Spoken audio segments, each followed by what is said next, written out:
What's going on, Elitist? It is Shawn. Andrew. And Drew, we're back with January 13th week, our top picks. Mine is not Superman. This is just a placeholder. And mine is not Deadpool, Funeral for a Freak. This may have been my top pick a long time ago. Oh, yeah. I don't know. I'm not sure. Okay, so here's how we do this, guys. Every week we go through every book that came out this week. I actually read about 80% that came out this week. I read a lot. How about you? Yeah, I was about 75 to 80%. Actually, I read some titles. I took a chance on reading some. So did I. Yeah. So did I. I was pleasantly surprised by a couple. Yes, I'll agree with that. Yeah. More I was like. Yeah, more I was like, that's why I don't read these. Yeah. So there's some surprise keys this week I'll be talking about. Now, we don't compare notes at all. No. We actually stay really far away from each other on this day. I'm busy running the store anyway. Drew comes in and reads and comes up here. We're upstairs. You guys can't see it. We're upstairs, and he looks through collections that we got and finds cool stuff. And here's how we base this. Now, I base mine on either cover. If I will pick a cover up just because of the cover. I'll pick it up on the story. Drew calls it engagement, right? Correct me if I'm wrong. Engagement, I base it off of engagement. How much do I want to read the next issue? Like, am I looking forward to the next issue? Was this a good issue? Interior art plays a big part of it. The writing plays a big part of it. Is it a key? Sometimes I'll buy a book just based on, I could not give a crap about the book, but I'll just get it based off speculation. And I also do it if I can only buy 10 books that week. That's all I can get is 10 books. I only have a budget for 10. I don't have unlimited stuff. I pick my favorite covers, and that's what I'm going to show you. How about you, Drew? I would say engagement is pretty much number one for me. You know, okay. It's not just a reaction out of me, but a positive reaction out of me. Do I want to come back to read another one? Am I enjoying? Am I laughing? Am I crying? Am I flipping through? You know, usually that's a pretty good sign, being a page turner. But usually, if it is, I got to go back and read it again. Yeah, make sure right. it did. Yeah, which happened a couple times. There's a couple in my stack I had to read 3 times just to make sure it was just that good, or if it was that bad. Okay. But if it was that bad, it's not in the stack. Now I'm super curious about what you got in there. Yes, it's an interesting stack this week. Okay, well, let's get started. So let's reveal number 10. Here we go. Ready? Okay. 1, 2, 3. 3. Boom. I pulled an audible. So did I. Okay. You start with yours. I don't even know if I saw that. What is that? So, Graham Nolan, legendary artist, DC Comics, mostly known for doing Batman with Chuck Dixon. Okay. And he has an Indiegogo project called the Canoe.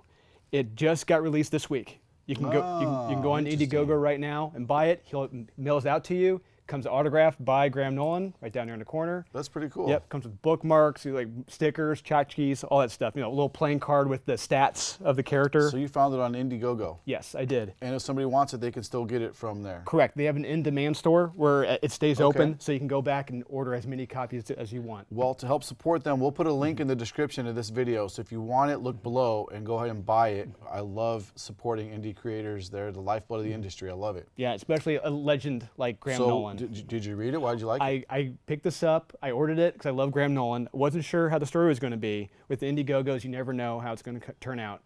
I read it right before the playoff game started on Sunday. Okay. And I'm just flipping through it like left and right. it's a terrific horror story. Like, if you know a story like Krampus, or it's similar to that, but it's not the evil Santa Claus. Yeah. But it's set in Buffalo, New York during a huge, terrible blizzard, and people are just huddled in the house trying to survive the night. Interesting. It's a terrific story. That's pretty cool.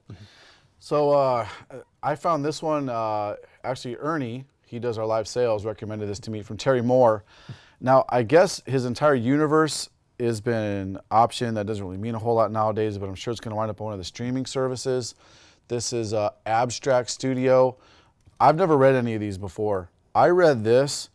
It's black and white, so it's got that old school feel to it. It almost feels like it's trying too hard to be an indie book. Like, I guess you couldn't get it colored, but I just reading the first part of the story, I was like, what the hell is going on in here? It's very little words. It's told, a lot of it's told through the imagery. It's a pretty quick read. There's a part in there towards the end where you're like, what's going on? Someone's having a dream. I'm sure that's going to play into it later. But I really enjoyed this enough to where it made my top 10. I really did. And Terry Moore, he's another indie legend, you know. Yeah, he is for sure. Okay, let's go number 9. Here we go. All right. Bloodshot. Man, we're way off here. Okay, cool. So I'll start with this one. Green Lantern. Guys, I normally could give 2 craps less about Green Lantern. I'm not a Green Lantern fan. I don't give a crap about Green Lantern. I pass on it all the time. I just don't care. I happen to pick it up to give it a shot. And the second story in this that has, what's her name? Jessica Cruz is really good. It's got that alien kind of vibe to it where she's like an alien stalking these yellow lanterns. Something really cool happens at the end of that story. I can't wait to see what happens with that next part of that story, but that's why I picked this one, strictly because of that secondary story, and I liked it so much it made my number 9. That was almost my 9 or 10. That would have been. Okay. It was just there. But the one thing that kind of like irked me about it, the one thing was it was being sold as a John Stewart story. Yeah. Which is great, you know, and it's a Green Lantern book, but the way his story plays out, it's not really a Green Lantern story. Yeah. And that kind of, it's like, if it's gonna be a Green Lantern. I saw the first Lantern you see, I think it's Krog or something, and I'm like, what? Like, I didn't enjoy the first story at all. But fans are really liking Jessica Cruz. It's resonating with people, so I enjoyed this one. Yeah, that second story is really good. What do you got? I have got Bloodshot, number 10, the Simon Bisley cover. How cool is it to see Bisley on the cover? I know. again? He's got 2 this week? 3? He's got 2 covers, I He think? does have a couple other ones, yes. Yeah. And it looks like he did, I think it's pastels. I think it's pastels, where you use the crayons when you draw it. You know, it's got that awesome look to it. And it's got a strong 90s muscular Lobo vibe to it, you know, just like Bloodshot as well. That's what drew me to it, drew me to that cover. Purely a cover buy. So it's covered by, okay. Yes. Awesome. Got it. Okay. All right. Next one. We have we're on 7, right? Number 8. 10, no, 8. Yeah, okay. Numbers are hard. Here we go. Yep. Frost Giant's Daughter, and I'm on Darth Vader. You Yes. start this one off, man. What do you got? I loved this comic. This may pop up a couple more times later in the stack. So they don't. This author doesn't have the right to say the name Conan. Yep. So he's referred to as the Chimerian because he's Chimerian. And the art in this, the story in this, you can just jump. This is issue number 2. You can just jump right into this, and you're gonna get sucked right into it. Now, real quick, there's some. Like full frontal in this, you know, several times. Yeah. So I should have read it. I didn't read this. I'm not reading the series because I saw it as a Conan ripoff. But you saying that you're enjoying it so much, that makes me want to check it out. It's violent. It's got nudity in it. So it's not for kids. Putting that out there, not for kids. Violence and nudity. I need to be reading it. Exactly. You know, and this is cover C by LaFrey. It is a beautiful cover. I love There's this a one. great cover by Elias Chatzudis for this one this week also. That may or may not show up later in my stack. They We'll do see have what very happens. strong covers for the series. They do. Okay, all right, let's go to mine. So Darth Vader. If you look closely at the cover, Darth Vader is wearing other parts in this. I'm enjoying the Darth Vader series. I always have. I have one gripe about the book. Darth Vader is much more of a badass than he's portrayed in this particular issue. He's still a badass, don't get me wrong. But the enemies he's facing in here, he really could have just cleaned up with them much quicker than what he did. So, you know, and the ending is really cool. Can't wait to read the next one. He sees this big space monster thing at the end. You got to see it. It's really cool. But I enjoy the Darth Vader. It's kind of cool. You're reminded that he is only like half a man. Yeah. You know, he's only half a man. He's wearing interchangeable droid parts on his arms and his leg. And they're actually, you know, droids are going after him for his parts. So it's really cool. It's cool to see a different take. You don't see that side really where you're reminded that Vader's not just this invincible badass. He is half a man still trapped in this half machine body. He's more machine now than man. That's true. That's true. All right, next one. Now we're on 7. Yes. Here we go. SpiderMan and Space Bastards. All right. You start this one. Amazing Spider-Man 57. This would have been higher in my stack. I love this cover by Mastrazo. It's a beautiful cover. I did read this. It's a terrific issue. There's a shocker ending. We're left wondering who's this other person. Yep.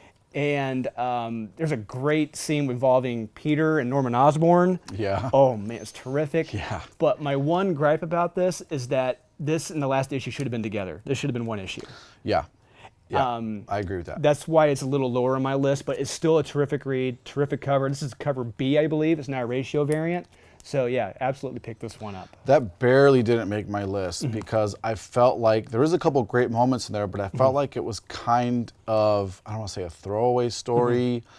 It's the end of a big arc. They're kind of solidifying what's going on, getting ready for the next one. I do want to read the next one. I just feel like if I didn't read this issue and I read the next issue, I wouldn't have missed a whole lot. That's why it barely didn't make my list, but there's great moments in there. Let me tell you, Peter and Norman scene, I've never seen Peter so determined and one-minded, like closed-minded, like, oh man, I don't want to spoil anything for anybody, but it's really good. Yes. Okay, I am on, what do I have? Oh yeah, Space Bastards. Oh my God, okay. I'm gonna try to butcher this a little bit. First off, Derek Robertson. If you like Derek Robertson, he did The Boys, almost all the covers, the interior, co-creator of The Boys. Fantastic, super talented creator. He's all over this. And then the premise behind it is, I'm probably gonna butcher this, so I apologize.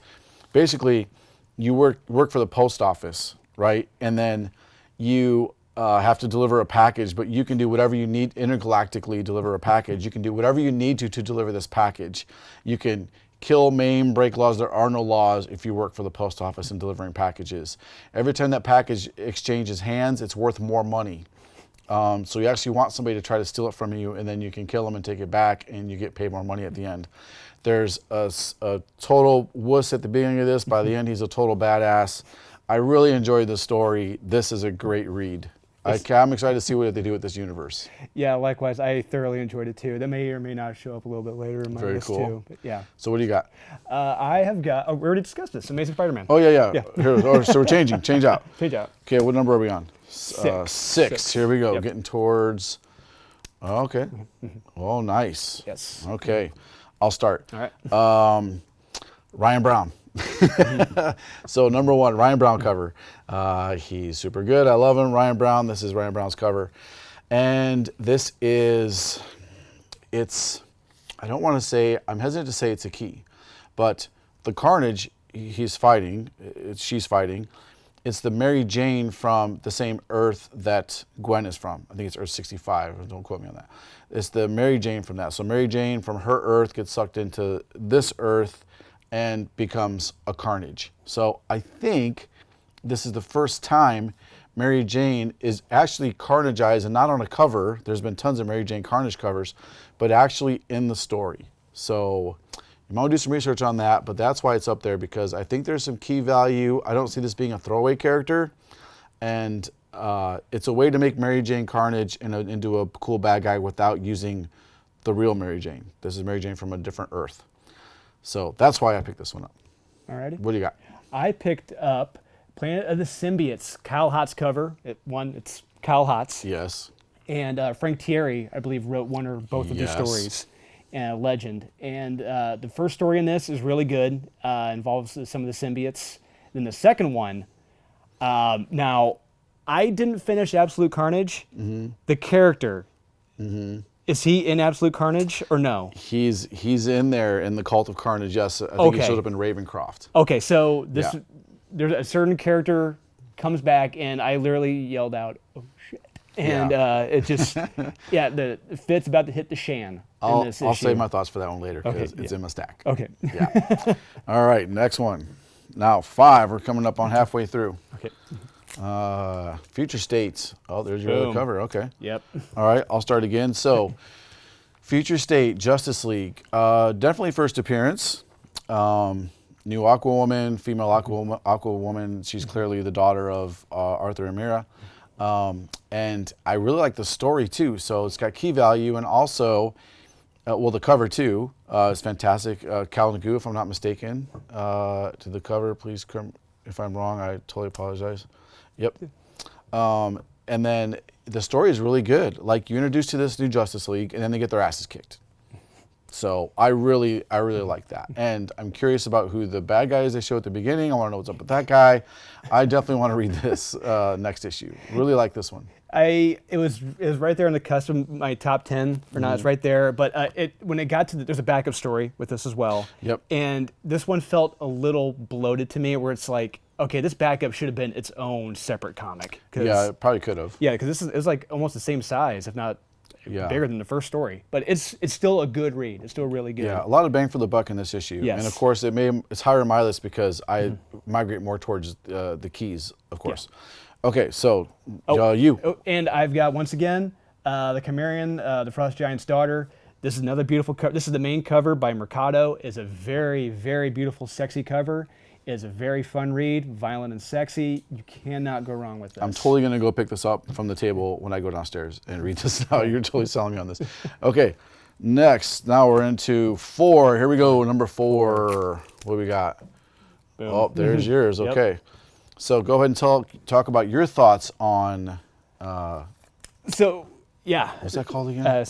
Space Bastards. Yes, yeah. So, almost said Space Badasses. Yeah. So I initially thought, I had to go back and check the credits because I thought Garth Ennis wrote this. Yeah, it feels like a Garth Ennis story, doesn't it? Yes, it does. It absolutely does. It's Derek Robertson, Yeah. and striking out on his own, and he did a great job with this. It is very fun, very violent, very hysterical, crazy, over the top, just like reading a Garth Ennis comic. Yeah. And I cannot wait for issue 2 of this. There was 3 covers for this. This was the variant I chose. Yeah, you got cover B. Yeah, and Was there 3 covers? I don't remember the third. Yeah, it's like a neon pastel cover kind of thing. It's like maybe a 1 in 10. Maybe it's the ratio. Okay. Yeah, I wasn't too crazy about it, but it's beautiful. But I love issue 2 because it shows the craziness that goes on in this book. Yeah, I like it. Okay, so I have Immortal Hulk. I'm a Hulk fan. I love the Hulk. I like the story.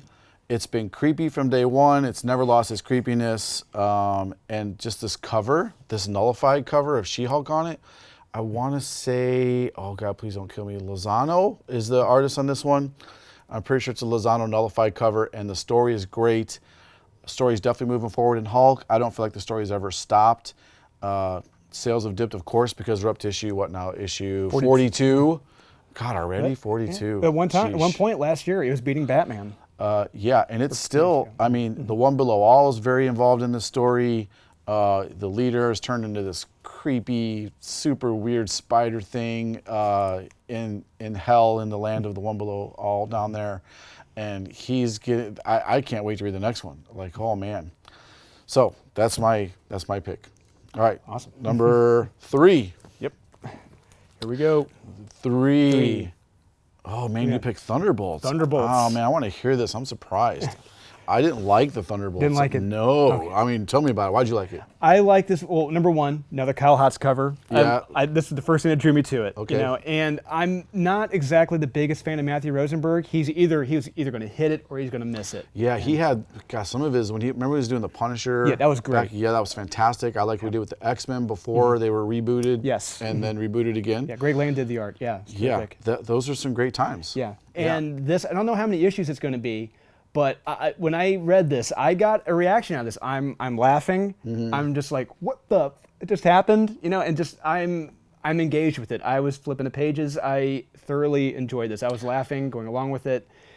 The interior art is beautiful. At one point, the interior art's really good. Yeah, I'll say that. There's a terrific splash page where they're walking through the city near the beginning, and you just see everything is just all the buildings. It's covered in symbiote goo. A nullified city, if you will. Yes. Yeah. I will give you that. The art was really good. Yeah, it kind of reminded me of Tex a little bit. There's something about it. Yeah. Maybe I just didn't give a crap about the characters.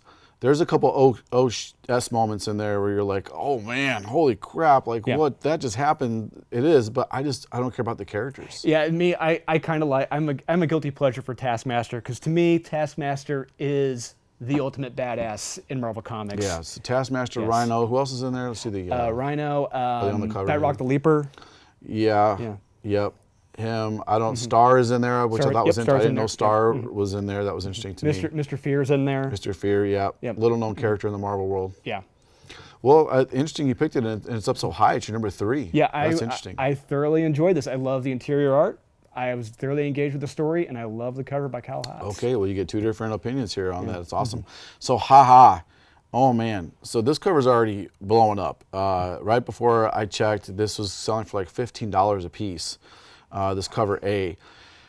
And the story is great. It doesn't disappoint. It's not an anthology. It's not like several different stories. It's one story about this one dude. It does have a very Killing Joke, or not Killing Joke, Killing Joke type of the original Red Hood type vibe to feel of it. Yeah, I can definitely see some inspiration, some echoes of that in there. The clown's at his bottom, at his worst, but the transformation, that's where it ends. You start with the clown at his end, and then it's totally different story. And I love the take on what happens to this guy. This is one of my must reads of the week. It's so good. I almost picked it up because I've been eyeing that one for the past couple weeks. There was a certain cover for that I noticed you didn't have down there, but I wasn't sure if that's a store exclusive or not. It's probably store exclusive, yeah. Okay. Because there are only, I think, 2 or 3 covers to this one. And I picked the cover A. I like the cover A. I'm a cover A guy. Unless the variant's super epic. So, we already talked about yours? Yes, we did. Sorry, it's been a long day. Yep. Okay, all right, here we go. Number 2. Number 2. Here we go. It's every week. There's always that one. All right, you start with this one. Why'd you like it? So I've got cover B by John Paul Leon. Okay. Okay. Mirka Andolfo. I'm not her biggest fan. Okay. She allegedly wrote this, and I read this 3 times. Wow. I read this 3 times. Okay.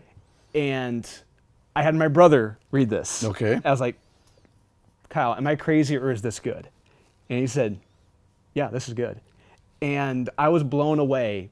I strongly believe that she didn't write this. I think the editors wrote this because I don't, because you don't see it as America's story? No, I don't. And Kyle told me, he said it reminded him of a certain comic that came out earlier last year. Last year. Okay, got it. Yeah, last year. Yeah. And I was like, but you know what? That is never a bad thing because that is a great comic. It's a very simple story.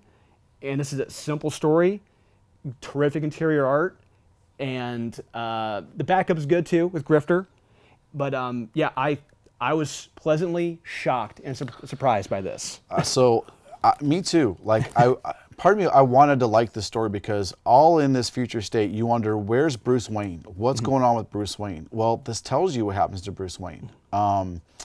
And it's pretty awesome. Yes. He's had his ass kicked, thoroughly had his ass kicked. And the ending of the main story, I was taken back to the end of The Dark Knight Returns. Okay. Where I'm like, what happens next? What happens after? Remember, at the end of Dark Knight Returns, calm down a minute. I'm not comparing this story to one of the best comics ever written. 40-year spoiler. Yeah. Jeez. Yeah, calm down. I'm not comparing this to Dark Knight Returns. But at the ending of Dark Knight Return, remember, they go underground, and he basically tells them, he's like, "Okay, sit up straight, and we have all the time. We have a lot of planning to do." It's be a good life. When we're like, what happens next? Like, what happens next? Well, we know what happens next years later, whether you like it or not. DK2, DK3. But this has that very same feel. Like, he needs to go underground, and you're like, what's going to happen next? Like, that same feel. So that's what I got from it. And honestly, Grifter, I could give a crap less about Grifter. I've never enjoyed the character, but I really liked the backup story with Grifter in it. He had kind of a Deadpool kind of feel to it, writing to it. I think Rosenberg wrote that one as well. He's goofy but a badass. He's definitely more badass than goofy. Yes. I'm curious when that backup story takes place because he's in there with the new Batman. To the timeline. Yeah, I'll have to see when that takes place. Probably early on. So that's our number 2 pick right there, guys. And I like the main cover. I really didn't. I didn't like the variants for that. I really didn't. I like this because it really kind of shows he's at rock bottom, and it really kind of shows that agony.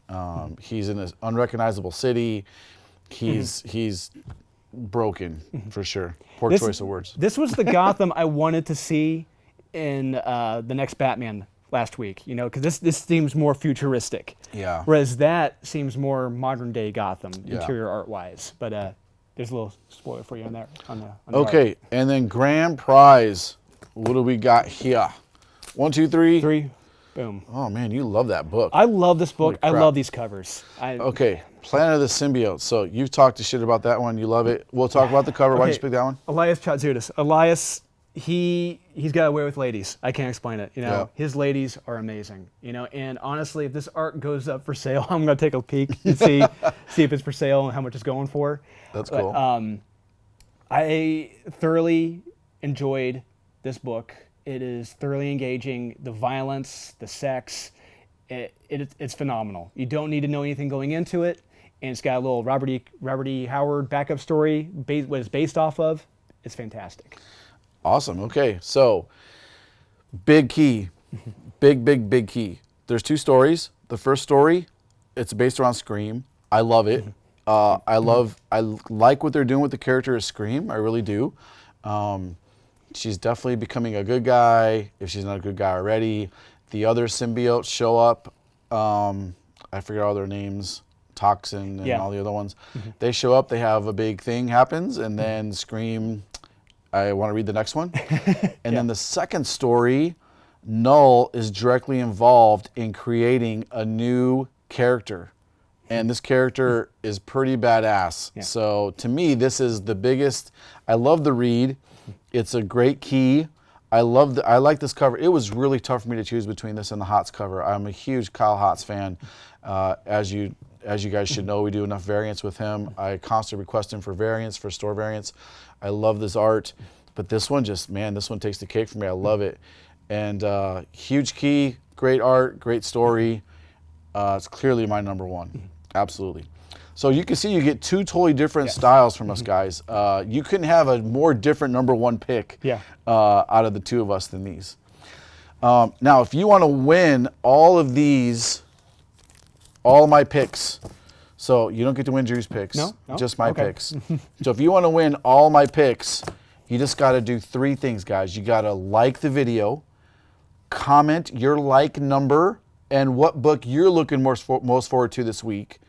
And then subscribe. And when you subscribe, turn on that notification bell. Click on the bell so you get notifications when we go live.